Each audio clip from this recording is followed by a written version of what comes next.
কারণ আমি প্রতিদিন আমি নিজেও ভুক্তভোগী। এই আমার গাড়ির মধ্যে বিভিন্ন জায়গায় স্পট ফালাই দিতেছে।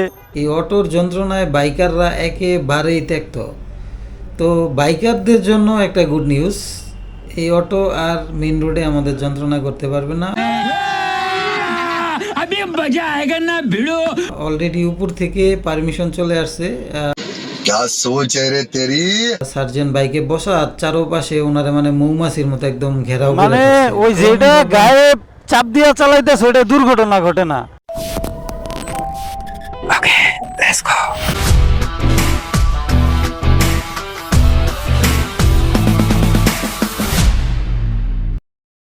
কিছুদিন আগে অটোর সাথে মানে অটোর জন্য আমার একটা দুর্ঘটনা ঘটতে নিয়েছিল। যেমন এই ধরনের তো প্রায় সময়ই হয়, রং সাইডে ঢুকে যায়, হার্ট ব্রেক করি। बहुत तेज हो रहा है बहुत तेज हो रहा। হয়তোবা R15 ভিতির ইন্দু চালাই, এই জন্য হয়তো ওরকম সমস্যা হয় না। সিঙ্গেল ডিস্কের গাড়ি হলে স্কিড মিস্কিড করে পড়ে গিয়ে হাত পাও নাক মুখ ছোলার অবস্থা হয়ে যেত। আর যেভাবে ওরা অটো চালায় ডানে বামে উপরে নিচে, আমরা আসলেই অনেক সমস্যার সম্মুখীন হই। বিশেষ করে এই অটোর যন্ত্রণায় বাইকাররা একেবারেই ত্যক্ত। তো বাইকারদের জন্য একটা গুড নিউজ, এই অটো আর মেইন রোডে আমাদের যন্ত্রণা করতে পারবে না। অলরেডি উপর থেকে পারমিশন চলে আসছে। ঢাকা শহরে বা বড় বড় হাইওয়ে রোড বা মেইন রোডগুলোতে অটো চলাচল নিষেধ। আর এই নিষেধাজ্ঞায় উপর থেকে নোটিশ আসছে, যেটা আমি আজকে সকালবেলা সরাসরি রাস্তায় দেখলাম। আর আমাকে কিছু ভাই কমেন্ট করছিলেন যে আমার ফেসবুক পেজে, তারপরে আমার ইউটিউবের কমেন্ট বক্সে কমেন্ট দেখলাম যে অটোর ব্যাপারে একটা ভিডিও তৈরি করতে।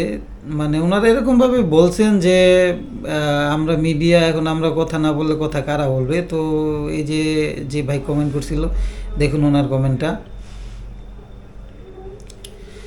এই জন্য ভাবলাম না, অটোর ব্যাপারে একটা ভিডিও বানানো দরকার। তো আজকে সকালবেলা আমি হঠাৎ ভাবলাম বাইকের তেল শেষ, আমি তেল নিয়ে একটু ওই সাইডটা দিয়ে যাই। তো সচরাচর এই রাস্তায় আমি আসি না।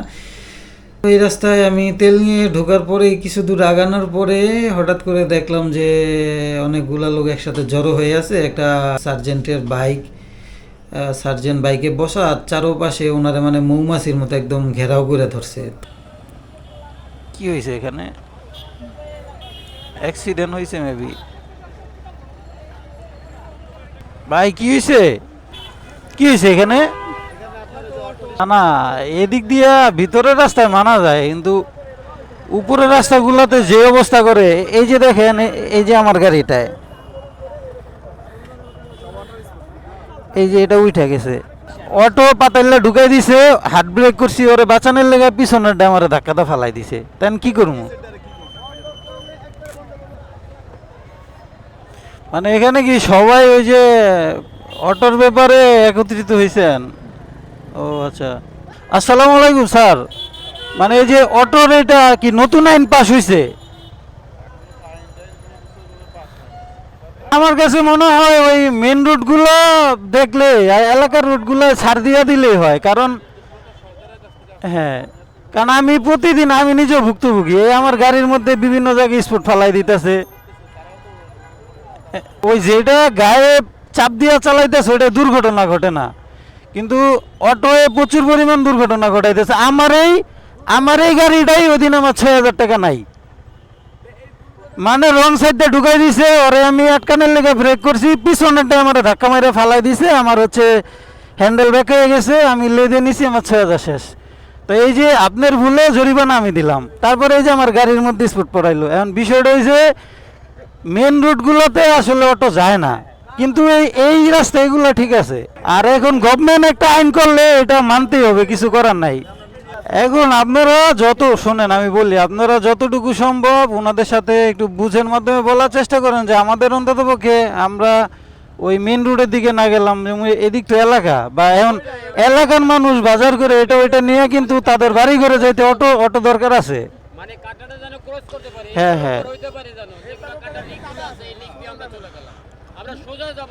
না এখন অটো যেহেতু রিক্সা কমে আছে, অটো বেশি, এখন আপনাদেরও চলতে হবে, নাহলে তো সমস্যা। হ্যাঁ, তো বন্ধুরা, ভিডিওটা আপনারা দেখে কতটুকু কি বুঝছেন জানি না, তবে আমি যতটুকু বুঝলাম ওই পুলিশ সার্জেন্টের মুখ থেকে শুনলাম যে সরকার থেকে নির্দেশনা আসছে উপর থেকে যে মেন রোডগুলোতে অটো চলাচল নিষেধ, আর এই ব্যাপারে তারা অলরেডি কার্যক্রম চালু করে দিছে। এখন যারা ট্রাফিকের দায়িত্বে আছে সার্জেন্ট বা ডিএমপি, এখন ওনারা হচ্ছে রাস্তায় নামছে অলরেডি।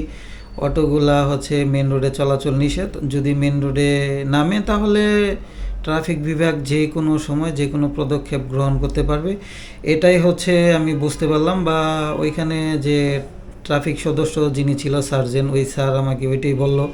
তো আমি ওনাকে একটা জিনিস রিকোয়েস্ট করছিলাম, সেটা হলো আসলে এখন আমাদের গাড়ি আছে দেখে আমরা এখন ভাবতাছি যে অটোর জন্য সমস্যা এটা ওইটা, বাট যাদের গাড়ি নাই তাদের কিন্তু অটো দিয়ে চলাচল করতে হয়। তা আমার রিকোয়েস্টটা এরকম ছিল, যেগুলা এলাকা ভিত্তিক রাস্তা, তো এলাকা ভিত্তিক রাস্তার মধ্যে অটোগুলা চলাচল করুক। কারণ ওইখানে নর্মালি আমরা বাজার সদাই থেকে শুরু করে আমাদের বাচ্চা কাচ্চাকে স্কুলে নেওয়া আনা বা মার্কেটে যাওয়া আসা বা আমাদের যাতায়াত কর্মসংস্থানে এলাকা থেকে বের হইতে মেন রোডে আসতে আমাদের অটো প্রয়োজন হয় বা রিক্সা প্রয়োজন হয়। যেহেতু এখন রিক্সা নাই, তো ওই হেতু অটোগুলা থাকাটা জরুরি। তো আমি সার্জেন্টকে ওইটাই বলছিলাম যে স্যার অটোগুলা এলাকার মধ্যে চলাচলের পারমিশন দেওয়া হলে মনে হয় ভালো হতো, আর মেন রোডে আসতে না দিলে ভালো হতো। তো এর মধ্যে একজন অটোওয়ালা বসে গেল, আপনারা শিক্ষিত মানুষ হয়ে এগুলা কি চিন্তা ভাবনা করেন যে রিক্সা চালাইতে তো কষ্ট হয়, পেডেল দিয়ে দিয়ে আস্তে আস্তে যেতে হয়, আর অটো চালাইতে তো কষ্ট হয়। চিন্তা করেন সে কষ্ট করতে রাজি না। রিক্সা চালাইলে তো দুর্ঘটনা ঘটে না বা জ্যামজটও লাগে না। রিক্সাওয়ালারা কখনোই রাস্তার মাঝখান দিয়েও চালায় না, রং সাইড দিয়ে ডাইনে বামে দিয়েও চালায় না। ওরা যেদিক দিয়ে চালায় ওরা যে কোনো এক সাইড দিয়ে আস্তে ধীরে চালায়। আর অটোগুলা হচ্ছে ওদের কোনো দিক পাশ নাই, ওরা যেভাবে ইচ্ছে ওভাবেই দ্রুত চালায়, ডান নাই বাম নাই সামনে নাই পিছে নাই, যখন যেভাবে ইচ্ছে ওভাবেই চালাইতেছে। ওদের এমনকি ইন্ডিকেটারও ইউজ করে না। তো এই জন্য আসলে রাস্তাঘাটে যত দুর্ঘটনা ঘটতেছে অটোর জন্য। তো এই অটো আসলে মেন রোডে না আসাটাই বেটার। তো দেখলাম পক্ষে কেউ কথা বলে নাই, কারণ যেহেতু পুলিশ সার্জেন্টকে যে ঘেরাও করে ফেলছিল সবগুলোই অটো ড্রাইভার বা অটোওয়ালা। তো যাই হোক, আগামী 2-3 দিন বা 1 সপ্তাহের মধ্যে বোঝা যাবে যে অটো কতটুকু কি হয়েছে বা অটোর ব্যাপারে কতটুকু কি নিধন হয়েছে। তো বন্ধুরা, ভিডিওটা আর বাড়াবো না। যারা ভিডিওটা এতক্ষণ ধৈর্য সহকারে দেখছেন সবাইকে অসংখ্য ধন্যবাদ। আর আমার চ্যানেলটাকে এখনও যারা সাবস্ক্রাইব করেনি অবশ্যই চ্যানেলটাকে সাবস্ক্রাইব করে বেল আইকনটি বাজিয়ে দিবেন। আপনাদের সাথে দেখা হবে আবারও নতুন কোনো টপিকে নতুন কোনো ভিডিওতে। আর হ্যাঁ, যদি আপনাদের এরকম মনে হয় যে এই টাইপের একটা ভিডিও করেন বা এই টাইপের একটা ভিডিও দরকার, অবশ্যই ওই ভাইয়ের মতো কমেন্ট করে জানাবেন। অবশ্যই আপনার কমেন্টকে আমরা স্ক্রিনশট সহকারে আমাদের স্ক্রিনে রেখে আপনার কমেন্টটাকে পড়া হবে। তাই এখন থেকে আমরা চেষ্টা করব আমাদের প্রতিটা পোস্টের মধ্যেই হচ্ছে যে কোনো একজনের একটা কমেন্ট আমরা শো করব, গঠনমূলক একটা কমেন্ট। আমার কমেন্ট বক্সে যারা কমেন্ট করবেন তাদের আইডি সহ আমরা হচ্ছে এখানে স্ক্রিনে তুলে ধরবো। তো সবাই অনেক বেশি ভালো থাকবেন। টাটা।